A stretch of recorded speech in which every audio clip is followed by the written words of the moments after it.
Hello बच्चों, प्रथम career institute YouTube channel में आपका स्वागत है। आज अपन पढ़ेंगे एक ऑर्गेनिक केमिस्ट्री और इनऑर्गेनिक केमिस्ट्री के एक बहुत ही इम्पॉर्टेंट कंसेप्ट के बारे में, जिसका नाम है रेजोनेंस।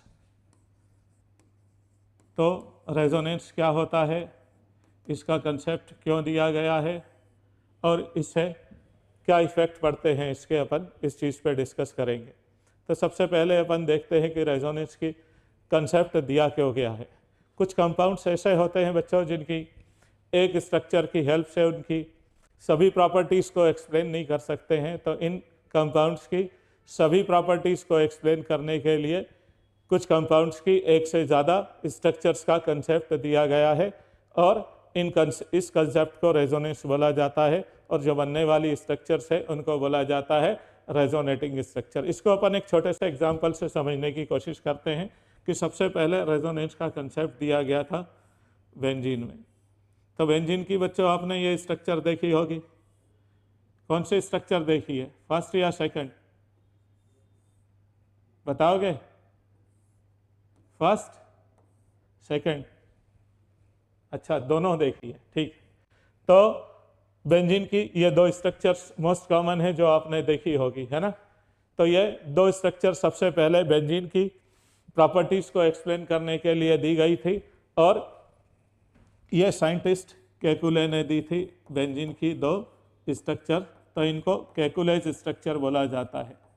और देखा गया कि बेंजीन की जब ये दो स्ट्रक्चर्स से प्रॉपर्टीज़ की स्टडी की गई तो लगभग 81% प्रॉपर्टीज़ बेंजीन की एक्सप्लेन हुई इन दो स्ट्रक्चर की हेल्प से।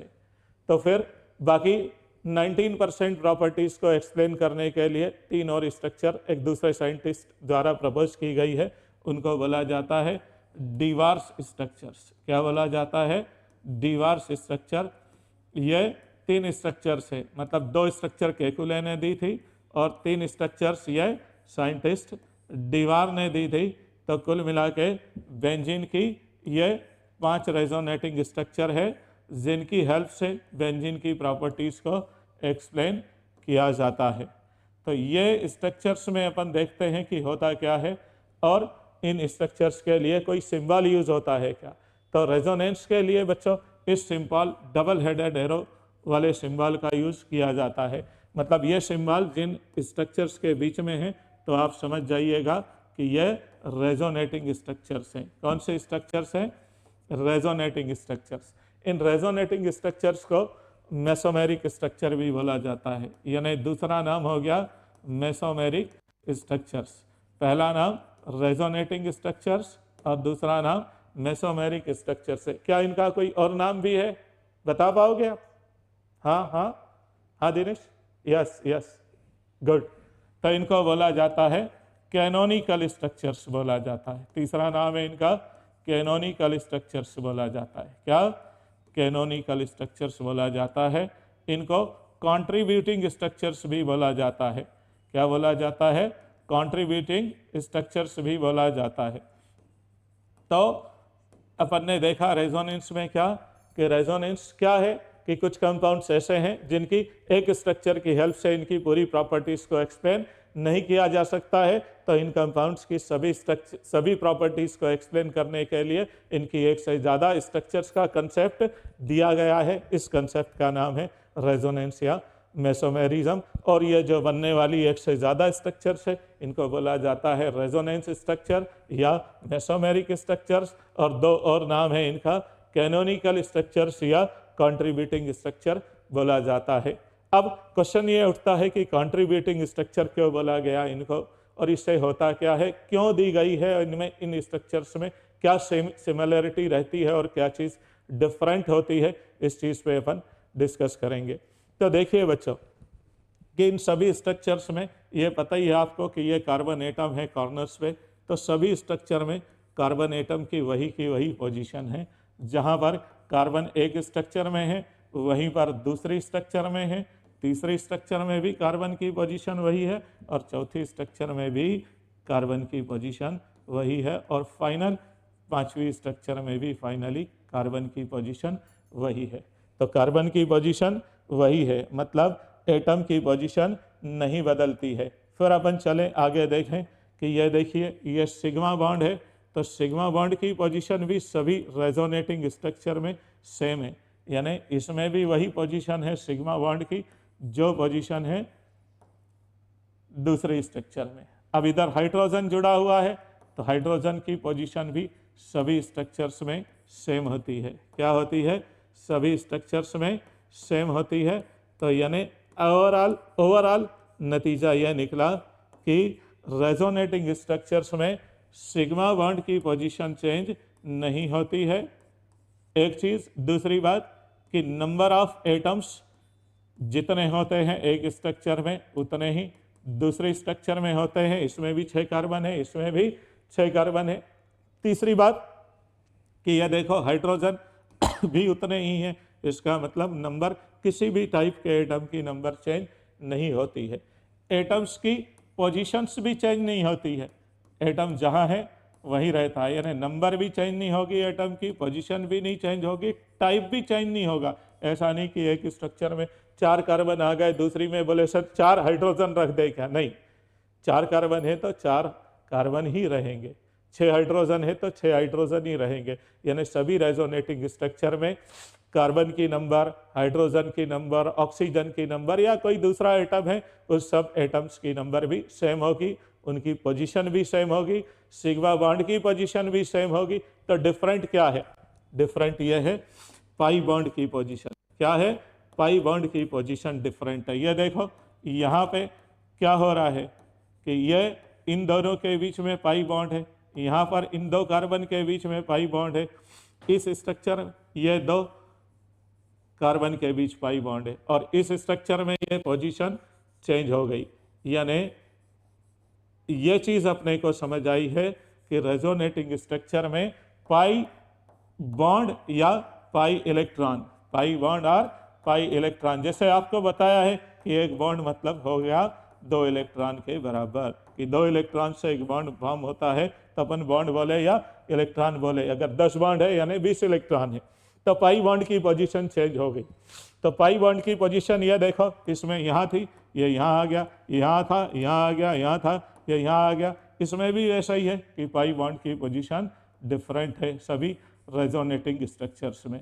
तो ये पाई बॉन्ड की पोजीशन का डिफरेंट होना, इस फिनोमिना को बोला जाता है delocalisation, delocalisation of pi electrons या pi bond, delocalisation of pi electrons या पाई बॉन्ड। तो रेजोनेंस का जो प्राइमरी कॉज है, कारण है, वो क्या है? कॉज कि डीलोकेलाइजेशन ऑफ पाई इलेक्ट्रॉन्स होता है, मतलब पाई इलेक्ट्रॉन की पोजीशन डिफरेंट होने से ही ये रेजोनेटिंग स्ट्रक्चर्स प्रोड्यूस होती हैं। क्लियर? फिर आगे अपन डिस्कस करेंगे कि ये रेजोनेटिंग स्ट्रक्चर्स में क्या होता है कि यदि लोन पेयर की नंबर देखें तो लोन पेयर इलेक्ट्रॉन्स भी पार्टिसिपेट कर सकते हैं। लोन पेयर आपने पढ़ा है कि कोई मॉलिक्यूल है उसमें सेंट्रल एटम और सेंट्रल एटम में प्रेजेंट ऐसे इलेक्ट्रॉन पेयर जो बॉन्ड फॉर्मेशन में पार्टिसिपेट नहीं करते हैं, उनको बोला जाता है लोन पेयर ऑफ इलेक्ट्रॉन्स बोला जाता है। तो वो लोन पेयर ऑफ इलेक्ट्रॉन्स भी पार्टिसिपेट कर सकते हैं रेजोनेंस की फिनोमिना में। इसके अलावा और कोई पार्टिसिपेट कर सकता है? हाँ, अनपेयर्ड इलेक्ट्रॉन्स भी पार्टिसिपेट कर सकते हैं। कौन?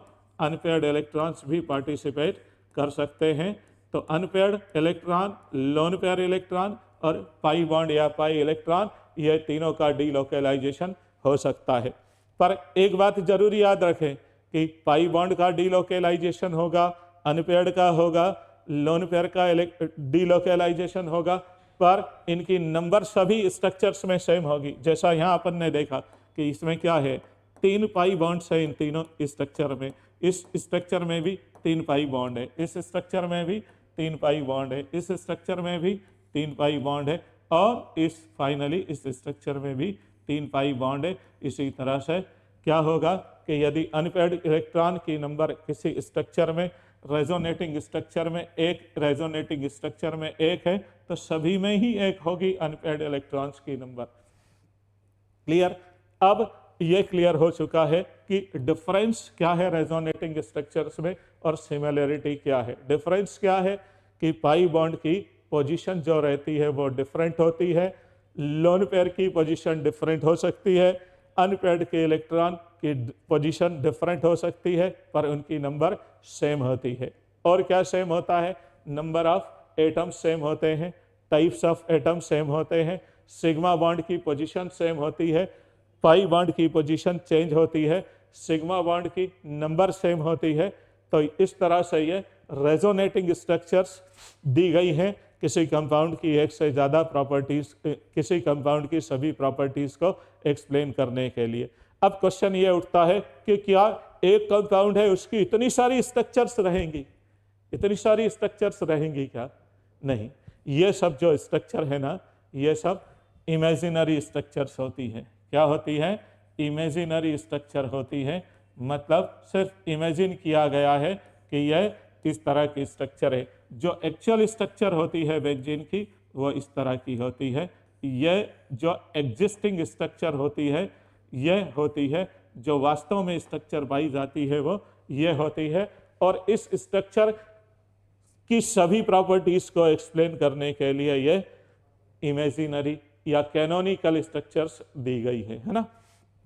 अब इस स्ट्रक्चर को क्या बोला जाता है? इस स्ट्रक्चर को बोला जाता है हाइब्रिड रेजोनेंस या hybrid resonating structure. Hybrid resonance या हाइब्रिड रेजोनेटिंग स्ट्रक्चर बोला जाता है।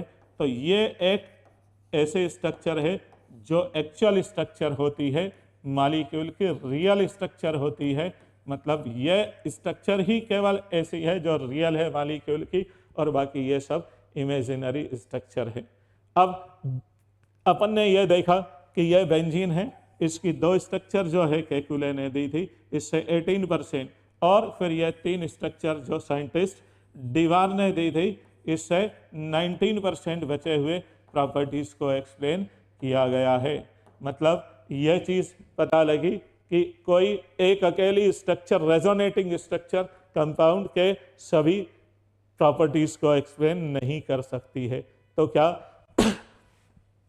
हाइब्रिड रेजोनेटिंग स्ट्रक्चर भी ऐसा ही है? नहीं, ये रियल स्ट्रक्चर है, एक्चुअल स्ट्रक्चर है, और इस स्ट्रक्चर की हेल्प से हम 100% प्रॉपर्टीज को एक्सप्लेन कर सकते हैं। Means none of the resonating structure can explain 100% properties of the compound, but hybrid resonating structure is able to explain all the 100% properties of the compound.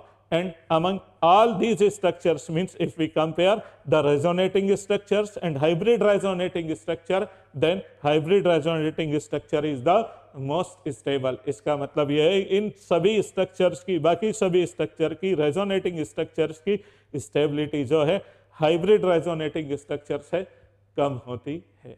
ठीक है, तो अगली क्लास में अपन डिस्कस करेंगे बच्चों इसके कुछ और एग्जांपल्स, और चलेंगे अपन रेजोनेंस के इफेक्ट्स क्या होते हैं उसके बारे में डिस्कस करेंगे कि किस तरह से रेजोनेंस से बॉन्ड लेंथ पे, स्टेबिलिटी पे, बॉन्ड ऑर्डर पे, चार्ज सेपरेशन पे इफेक्ट पड़ता है। उन सबको अपन डिस्कस करेंगे। आई होप ये सब चीज़ समझ आ गई होगी।